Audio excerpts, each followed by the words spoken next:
Everything begins with the kind of mystery audiences love to pretend they understood right away. A quick glimpse of a woman, a lonely man in a cafe staring at the clock, exactly 8:09.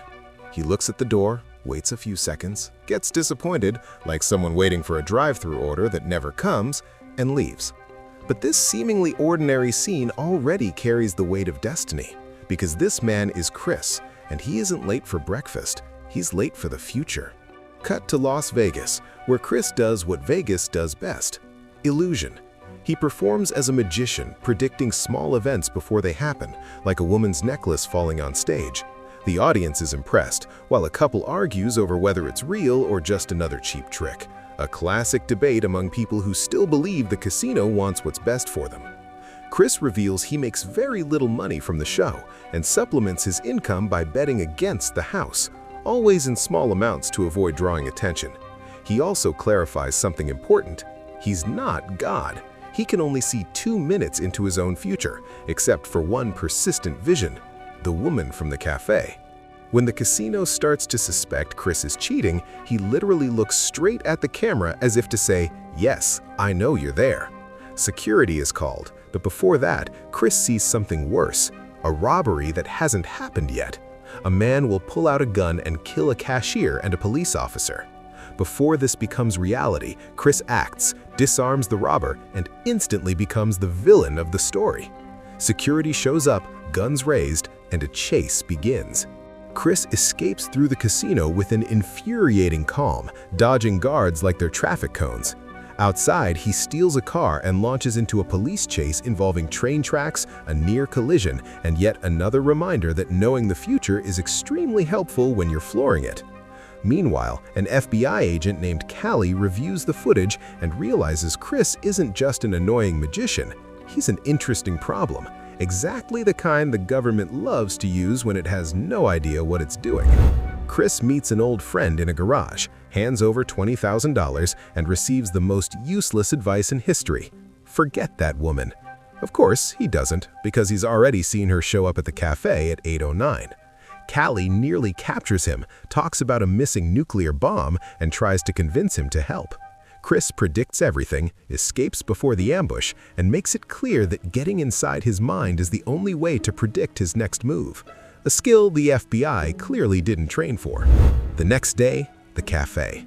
This time, the woman appears: Liz. Chris mentally rehearses several failed approaches: coffee beans, a lighter, all rejected before they even happen. Then Kendall, the aggressive ex, shows up, and things spiral.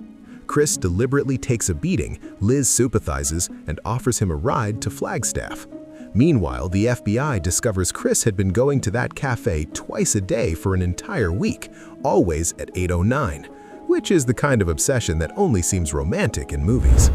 Liz takes Chris to a Native American community where she teaches children, and he wins everyone over with a magic trick for a birthday boy. Romance is in the air: wet roads, a cheap motel, and only one bed, the full package. The FBI closes in. The mob does too, because of course there's always a mob when a nuclear bomb is involved. Liz is ordered to drug Chris, but instead she tells him everything. He proves his powers by predicting live TV dialogue, something that would make any CNN anchor nervous.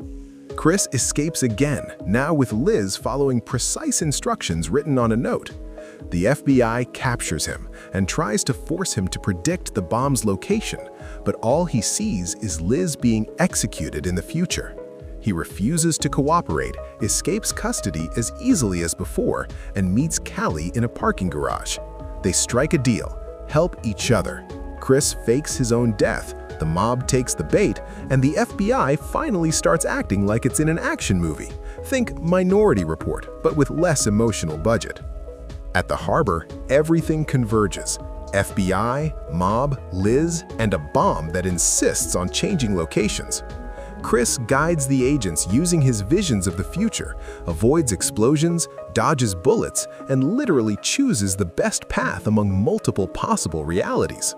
Liz is used as a human shield. The villain tries to blow everything up, but Callie resolves it at the last second. Victory seems assured, until it isn't.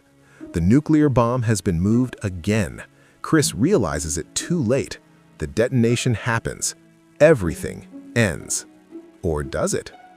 Chris wakes up in the motel. Everything was an extended vision of the future, rare but possible when love enters the equation. He calls Callie, agrees to help, and sets one condition: Liz stays out of it. He wakes her up, promises to come back, and heads off to what truly matters. Interestingly, this film is based on a short story by Philip K. Dick, the same author behind many stories about the future and paranoia, because no one distrusted tomorrow more than he did. Now here's the question.